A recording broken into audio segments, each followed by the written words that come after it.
In the first session, we have discussed basket makers and their problems. Today, we learn about Pochampalli weavers and the stages of weaving and their problems. Ikat saris, these are also referred as Bandhani or Pochampalli saris. These are world famous. They are made in particular style and they are high quality silk saris which are produced at Pochampalli is a small town in Yadadri district in Telangana. Nearly 10,000 weaving families in 100 neighboring villages are involved in this process. These saris are unique saris. They have unique design and color. They are quite distinct from other saris. And it is the first handloom sari patented in India. It means no other producer can sell saris in the name of Pochampalli Ikat saris. Only those saris which are produced in Pochampalli or in surrounding villages can be sold with the brand.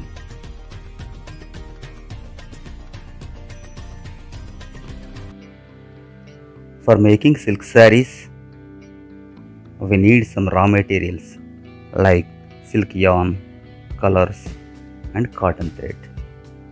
Generally, they buy these raw materials from market. Tools. Weavers require some tools like wooden loom, small knives, and design paper, etc. Handloom or maggam. It is used for weaving without using electricity.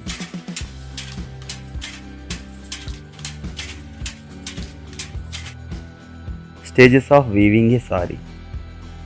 There are different stages of weaving a sari. The first one is preparing the yarn. Silk yarn is wound on a bobbin.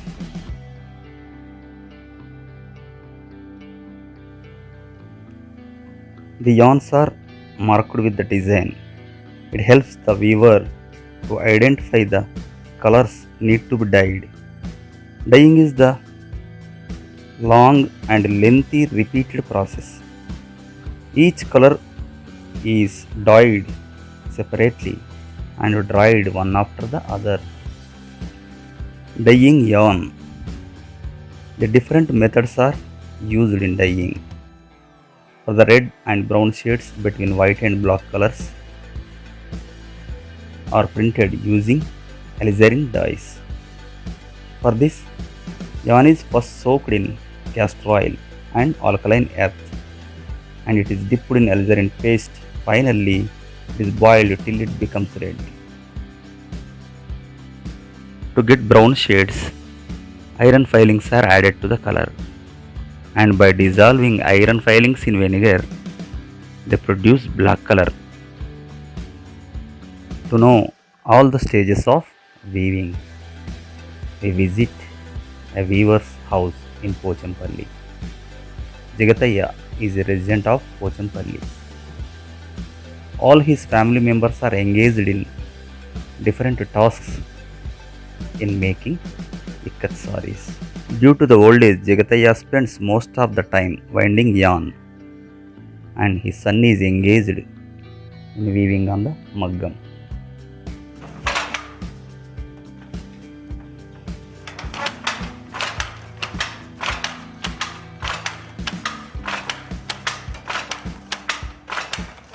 His wife and daughter-in-law do bobbin winding and warping, warp and weft. Cloth is made of threads passing from top to bottom and left to right. Warp is the yarn that is passing from top to bottom.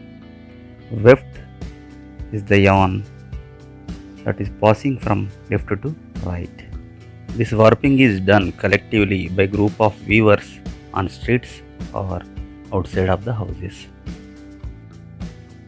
They bring raw material from master weaver or cooperative society. They weave 8 sarees within 50 days by working for 12 to 15 hours a day, but they earn only 1200 per saree. During the last few decades, handloom weavers have been facing a serious problem. They face a stiff competition from power looms. Power looms are making clothes by synthetic yarn, which is cheaper than cotton or silk. Even though ikat sarees are popular due to its high quality and unique beauty, these sarees seem to be expensive. They do not get good rates due to middlemen's involvement. They depend on middlemen to the raw material. So the middlemen try to get the largest share of the saree price. To overcome these problems, weavers are encouraged to form cooperative societies. These societies help the weavers in buying raw materials at low prices and orange marketing facilities. However, these cooperative societies fail to give opportunities for the weavers. So, the cooperative societies should provide work and save the weaving families from the middlemen and master weavers.